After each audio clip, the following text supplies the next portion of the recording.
Physician from the University of Toronto, and I will be presenting on an approach to hip and groin pain in the athlete. I have no disclosures to make. So what I thought I would do is give us an approach to an individual who's coming to a sports medicine clinic with hip or pelvic pain. One of the important things to do is to consider the anatomic location of the pain. Oftentimes the different conditions will localize to a particular area, although this is not a hard and fast rule. So it is important to consider the anatomic location. I've broken it down by anterior pain, lateral, or posterior pain. And the common conditions, in addition to a few other uncommon things that you need to be thinking about with individuals with these issues. This is not a comprehensive list, however. Particularly, I've made note of a few pediatric considerations as they deserve special attention as well. So we will be starting with anterior hip pain in an individual, and by anterior hip pain I mean presenting with essentially groin pain, may also be a medial thigh or anterior lateral thigh, or sorry, excuse me, anterior thigh pain as well. So one of the first things we consider is something like hip osteoarthritis. This is a progressive degenerative disease of the articular cartilage. Typically, in terms of predisposing factors, we think about older age, genetics, if an individual is female, if they're overweight, if there's a post-traumatic arthritis picture as well. These are all contributing factors. Increasingly, there is more evidence that there may be an imbalance between the pro and the anti-inflammatory cytokines that are contributing to degeneration within the cartilage, particularly if they have more pro-inflammatory cytokines such as tumor necrosis factor alpha, interleukin 1 or interleukin 6. These are known inflammatory cytokines that may be worsening the condition of the articular cartilage. Things we need to be considering in the differential include conditions such as avascular necrosis of the hip, femoral acetabular impingement, or labral tearing.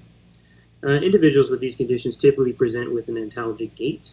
They may also have a reduced range of motion, particularly with flexion, internal rotation, or external rotation. You may notice that they're also an obligate external rotator, such that when they go to flex their hip, their leg essentially starts beginning to rotate out.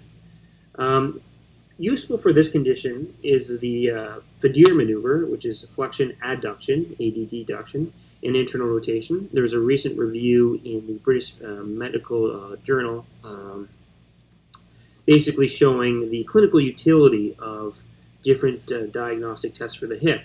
And the Fadir maneuver was very sensitive for intra-articular pathology. So it can help you differentiate whether or not a condition is truly inside the hip joint or if this is more muscle or soft tissue related.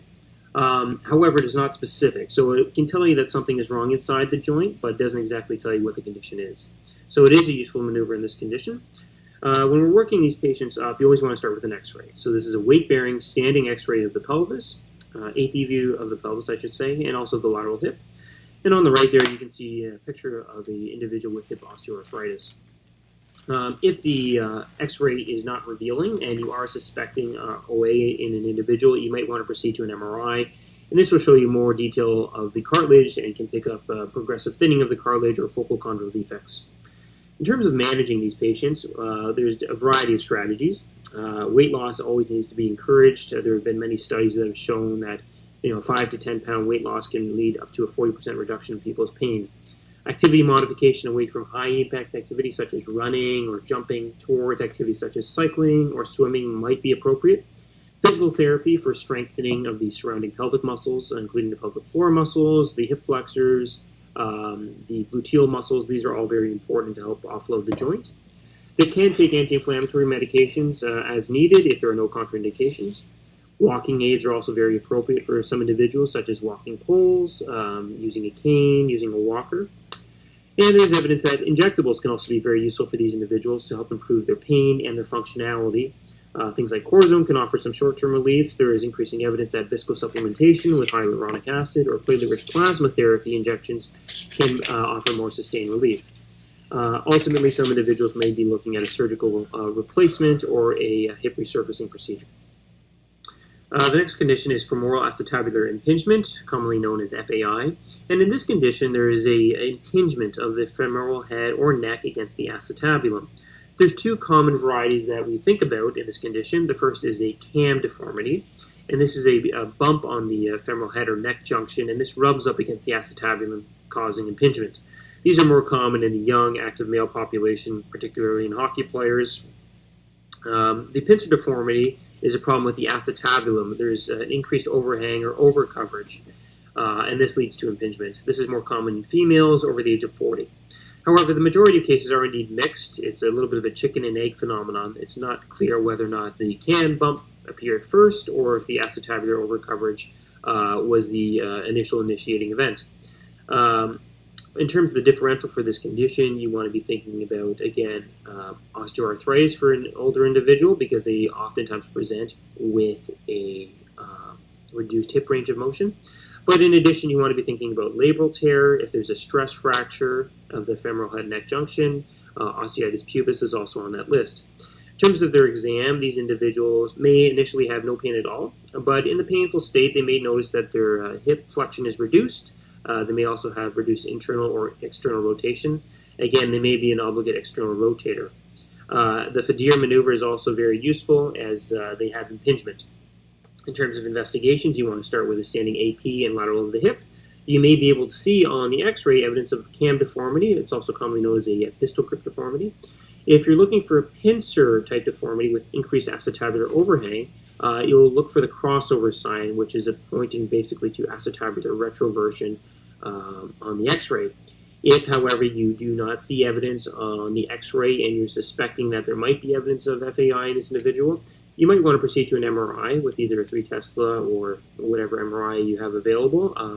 This is useful because you can get an objective measure of the alpha angle, and in individuals with a cam deformity, any alpha angle that's greater than 55 degrees from the femoral head neck offset is basically abnormal, and this points to FAI in this individual. In terms of managing these individuals, they can be difficult to manage with conservative treatment. However, many individuals do get better. One of the important things is to respect their range of motion. Oftentimes people will, quote-unquote, have a tight hip capsule and they'll be aggressively stretching and pushing beyond this range. For individuals with this condition, that is not very helpful. You want to have them respect their range of motion, whether that includes widening their gait during squatting maneuvers or avoiding impingement positions such as internal rotation or adduction. Physical therapy for some stretching maneuvers, but also strengthening for the surrounding pelvic muscles is useful, as well as anti-inflammatories on a PRN basis. There has been a few studies showing that viscosupplementation with hyaluronic acid can be very helpful for these individuals to get them to a pain-free and more functional period for a period of time. Again, however, ultimately these individuals might require surgical intervention. The next condition is avascular necrosis. Now, this is again an impingement of the femoral head against the acetabulum, but the underlying cause is much different compared to something like FAI. In this condition, there's an interruption of the blood supply to the femoral head, and this eventually leads to cartilage degeneration and collapse of the femoral head. The vast majority of cases are idiopathic. However, there's an increasing recognition of the role of a hypercoagulable state, whether an individual has a malignancy or some platelet disorder or other coagulopathy that interrupts the blood supply and causes this condition. Other causes as well include trauma, radiation, or steroids. You also want to be thinking about osteoarthritis in these individuals or an individual who's presenting with this kind of presentation or femoral acetabular impingement. The examination may initially be completely normal. It's not until the femoral head starts to collapse a little bit that they might present with symptoms. Oftentimes this is with pain in the anterior groin and limited range of motion. In terms of the investigations, you start with an x-ray. It may show evidence of a crescent sign or flattening of the femoral head. However, the MRI is most sensitive, and in the early stages you may see edema or swelling around the femoral head or in the acetabulum that may point to a problem with the interrupted blood supply. In terms of managing these individuals, activity modification, physical therapy, anti-inflammatories are all useful. Bisphosphonates can be useful also as well to help control the pain and make them more functional. Some individuals might, again, need to proceed eventually to labral tear. So this is the cartilaginous structure that sits between the acetabulum and the femoral head. If we have a tear of the labrum, this can also be a cause of anterior groin pain for individuals. Other things we need to be thinking about include stress fracture or FAI. In terms of how this happens, individuals with FAI are more predisposed to labral tearing just due to the abnormal offset between the femoral head and neck junction. if they have a history of developmental dysplasia of the hip, if they have a history of trauma. Those are all common reasons for having a labral tear. Traumatic is one of the leading causes as well in the young females, particularly in runners. We tend to see this condition. They may present with pain in the anterior groin or the hip. They also present with pain with flexion and adduction and internal rotation. The Federer maneuver, again, is often positive in these individuals. In terms of investigations, you can start with an x-ray if you're worried about signs of a stress fracture. However, a labral tear will not show up on an x-ray. You do need a sensitive MRI, either a 3 Tesla MRI or an MR arthrogram, as those are more sensitive. The anterior superior location of the labrum is the most commonly torn location. In terms of managing these individuals, you'll want to modify their activities, so away from high-impact activities, physical therapy for strengthening surrounding muscles, and anti-inflammatories on a PRN basis. You can use an injectable such as cortisone or possibly also PRP for the anti-inflammatory effect in the hope that you can improve their pain and function. Surgery would include things like a labral debridement, or if the labral tear is not frayed and it's fairly clean and of an adequate size, the surgeon may elect to undergo a labral repair. Snapping hip is also a cause of anterior groin pain or anterior hip pain in individuals. Now, this is an internal snapping hip syndrome. And what this is this is snapping of the iliopsoas tendon over the femoral head. This is more common, again, in active females, maybe more predisposed in individuals with a history of trauma or FAI. You want to also be thinking about other conditions, such as a labral tear. Oftentimes, individuals with this condition may not have any pain. They may feel or hear the sensation of the snapping hip. It may make them feel uncomfortable, but it is often not painful. It can become painful, however, in some individuals, and in that case, it may be worth intervening. On examination, you can often reproduce the snapping hip as they move from a flexed internal rotated position to one of an external abducted position. On examination, you might be able to also palpably feel or hear that click. In terms of investigating them, a dynamic ultrasound is very useful for these. You can see the snapping iliopsoas tendon over the femoral head. An MRI can be ordered. You may see evidence of inflammation around the tendon. It will also be able to assess the integrity of the tendon or to rule out other causes such as a labral tear. In terms of managing these individuals, oftentimes it is not painful, as I stated, and reassurance is all that's required. They may want to engage in a therapy program for strengthening some of these surrounding muscle groups if it is painful, or consider an anti-inflammatory. Again, injectables may be considered for cases that have not responded. Ultimately, if it is a painful condition that is affecting their ADLs or their activity, you might want to consider a surgical release of the iliopsoas.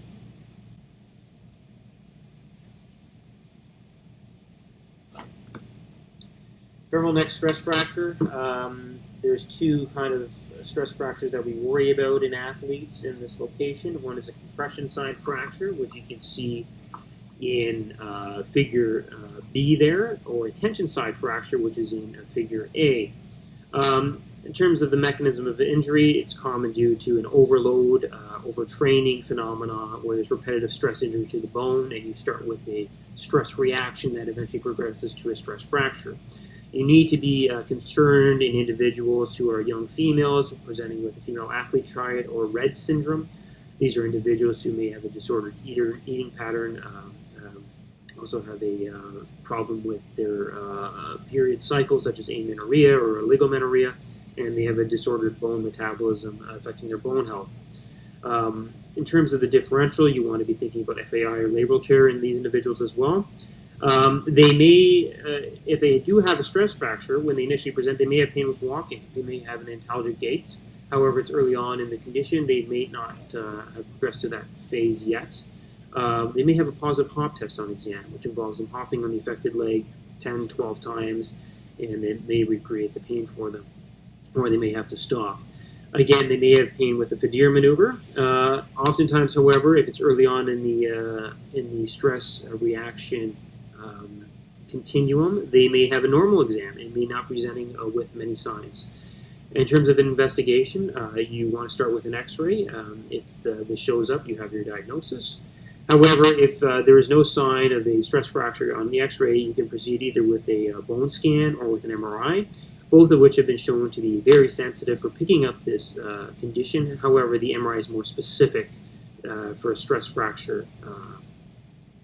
In terms of the management, it depends whether or not it's compression or tension-sided fracture. If it's a compression side, you want the individual to be non-weight-bearing and on crutches for anywhere between 6 to 8 weeks to allow that area to heal, and then begin a progressive rehabilitation program. If it's a tension-sided fracture, these require surgery as they do not heal well, and this often includes a screw fixation procedure. Athletic pubalgia, or a sports hernia, this is also a condition that we see presenting with anterior hip pain. It's a chronic anterior groin or lower abdominal pain in most individuals. It's commonly referred to as the sports hernia, and classically it's a poorly understood condition. Oftentimes it's a diagnosis of exclusion in many cases.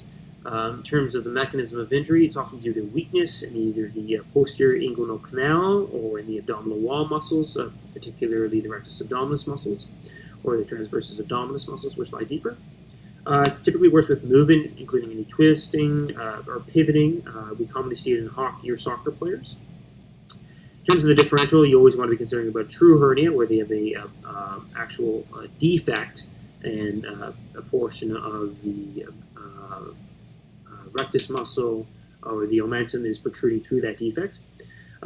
Also consider an adductor strain or injury to the adductor tendons, Osteitis Pubis, or stress fracture. On examination, these individuals may have pain with resisted sit-up, particularly if the rectus muscles are being affected.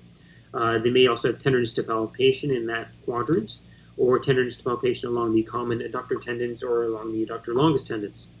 In terms of investigating these individuals, an ultrasound may show a defect in the posterior inguinal canal or wall, and this is one of the findings that has been put forward as a possible diagnostic imaging a point for individuals with a sports hernia. You may also order an MRI with the athletic pubalgia protocol to rule out other pathology, such as a focal osteitis pubis or a labral tear in individuals. In terms of managing these individuals, it's going to start with a pelvic and core strengthening rehabilitation program and anti-inflammatories on a PRN basis. However, many of these individuals, by the time they have been diagnosed with a sports hernia, they've undergone oftentimes an aggressive rehabilitation program. They've often been worked up for other conditions and have not had any improvement. It's in these individuals you need to be having a high index of suspicion for a sports hernia, and a surgery involving a pelvic floor release, a mesh procedure, or release of the adductor tendon may be in order. Hip flexor or adductor injury, these are common muscle injuries. They may present with anterior groin pain. If it's the adductors that are affected, it's commonly due to an external rotation, such as a pivoting or twisting maneuver. If it's the hip flexors that are being affected, such as the iliopsoas tendon, such as the sartorius, such as the rectus femoris muscle, it's usually a sudden, forceful eccentric contraction, deceleration force, such as kicking a ball.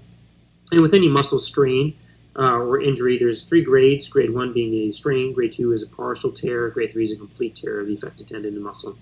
In terms of the differential, you want to be thinking about FAI or a labral tear.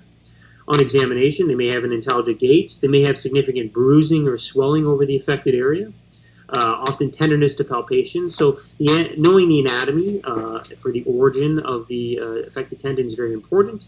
If it's a problem with the adductors, you want to be making sure that you're palpating over the pubic symphysis and over the pubic tubercle area. If it's a problem with the anterior inferior iliac spine, you're thinking about the rectus femoris, or it's over the anterior superior iliac spine, you're thinking about more the sartorius. So tenderness of palpation over the affected area. Pain with resisted testing is very important if you're suspecting a tendon injury. If it's an adductor tear, you're worrying about the squeeze test, so that can provoke pain for individuals. If it's a hip flexor injury, resisted straight leg raise, or the knee to chest maneuver across the body for the iliopsoas may also produce pain. Investigations, you may consider doing an x-ray first to rule out an avulsion fracture. This is more common in the pediatric athletes. You may be worried about that. An ultrasound tends to be great for these injuries. You can show signs of hyperemia or increased inflammation around the tendon, as well as partial tearing or a complete tear. If you have the availability of an MRI, you can also order that, and that will show evidence of pathology. In terms of managing these individuals, resting from a period of time from the high-impact activity may be in order. Taking a brief period of anti-inflammatories and starting physical therapy for a 6 to 8 week period. If they have evidence of a partial tear or chronic inflammation that has not settled, you may consider a platelet-rich plasma injection as well. Osteitis Pubis. This is a condition involving inflammation of the pubic symphysis. This is usually due to repetitive stress injury or microtrauma to the pubic symphysis area.